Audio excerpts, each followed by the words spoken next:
Hello again. Just a brief reference back to the collapsed China spy case. If you follow the coverage in Parliament, it has actually come down to the contradiction which I've previously highlighted, where the UK has this very odd policy towards China where, and it was evident in the witness statement too by Collins. In many ways, you can't blame him as such, because he was just identifying the contradiction where it was suggested that China was a threat to the economic security of the country, but the country wanted a trading relationship with China. So if someone were to look at that, then the case would be defeated almost certainly. There's plenty of evidence where the government at the time had suggested, in their opinion, that China was a threat to national security, but equally they were keen to trade with China. So, as I explained previously, because they went down the espionage route, that created the enemy test. The enemy test is always been very subjective. I showed that in the example of the Parrot case, where his alleged offences occurred in 1912 and related to passing information to Germany regarding dreadnoughts. And of course the war didn't break out until 1914, and you could have argued that very strongly that Germany was a strategic rival to the UK, but there was no specific mentions of them being an enemy. And if you listen to Hermer yesterday, he tried to play both sides on that, because he said in the case of Parrot, it went to trial in 1913 on the eve of the First World War. But of course, no one knew it was the eve of the First World War in 1913, and the offences occurred in 1912. So, so whilst Hermer likes his legal case law, I suggest he revises up on his history. And then they talk about the Rusev case, where the enemy test seemed to become a threat to national security, which is why they've used that term quite a lot in reference to this collapse case.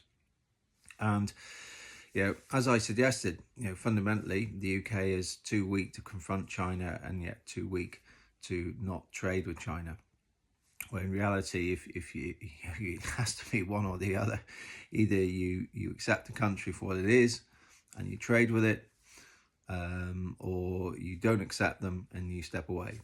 But we want both angles of it, and other countries do too. And you can see in Donald Trump's meeting with Xi Jinping, that's covered today. And essentially what you've got there is Trump trying to put a score draw out as a victory. He's approached his trade relationships and trying to sort of bludgeon his opponents into submission, whereas he's pushed China and they pushed him back, and they've come to the conclusion that it's better off to stop pushing and to accept each other and cooperate, which is fundamentally what you have to do. And this is why, in terms of the enemy test, if you go down the espionage route of the Official Secrets Act, which has been superseded by the National Security Act, which would have dealt with these issues had it been in play, that's correct to say that, there's just no way, given the ambiguity of the UK's relationship with China, wanting to trade but suggesting it's a threat would have passed that test. It was just absurd. It's perhaps a lesson to learn, and a sobering reality that we have to face. On the other aspect that I highlighted, I think I was correct there as well, that had they have gone down the catch-all route that was created in the 1989 amendment to the Act, the Official Secrets Act, where it was an offence to pass information when you hadn't got authorization. So unauthorized passing of information, to me, that looks like the case would have proceeded successfully on that basis. But because they wanted to go down the spy route, the espionage route, the enemy test came in, and it just wouldn't stick because of that ambiguity. So on Ukraine, it looks to me it's quite distressing to watch that Russia is still continuing to make progress encircling Ukraine in several areas, Ukrainian soldiers in several areas. It's very distressing to watch. There's significant loss of life in the Ukrainians who are extremely brave, those that have stayed on the front line.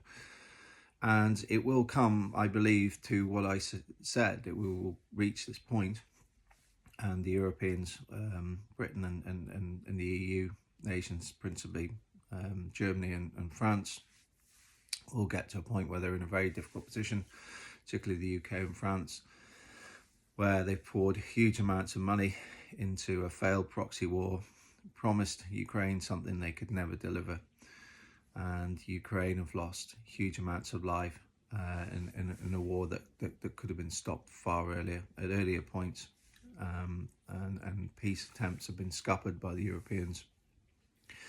And it's also going to be hard for them to justify it to their own populations when they're taxing them so heavily and cutting back public services that so much money has gone into a failed proxy war. But let's see how that one develops. Take care.